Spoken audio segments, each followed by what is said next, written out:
তো একটা ডায়লগ তোমরা রিকোয়েস্ট করছো, যেখানে আমি বলছি শোনো। রাত দিন এক করে সবাইকে করেছি, মন দিয়ে ফেলেছি, সেই মানুষের মধ্যে পেয়েছি আরাধনা, অভিনয়।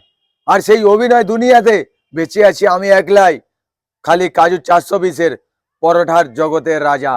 আজ বন্ধু কেউ হবে না এই রাজা, কিং আছি, কিংকে ধরা ইম্পসিবল, ইম্পসিবল।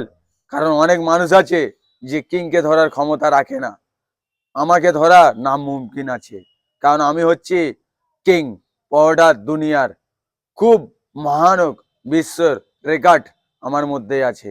যে ছোট থেকে কলকাতায় মানুষ, যেখানে মানুষ কলকাতায় থেকে ফিল্ম শুট করেছে, এখনো অল ইন্ডিয়া কাঁপাচ্ছে, সেই জায়গায় আমি মানুষ, সেই জায়গায় সব তুলনায় তোমরা আর করো না।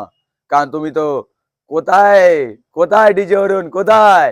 তুমি তো এতে, তুমি কোথায় মানুষ হয়েছো? হ্যাঁ, তোমার জায়গা তো ওই তো কুড়ো কাছড়ায় পড়ে থাকা মানুষ। তুমি এখন কোথায় উঠবা? আরে চাইনিজ বড়টা, তোমার তো এখনো মোজদাড়ি পেকে গেছে, তোমার তো এবার যাওয়ার টাইম। তুমি কাকে, তুমি কি করা? এরকম করতে যেও না, পাবলিকের মার কেওড়া তোলা পার। আর আমার মার পুরো অল ইন্ডিয়া কাঁপানো মার।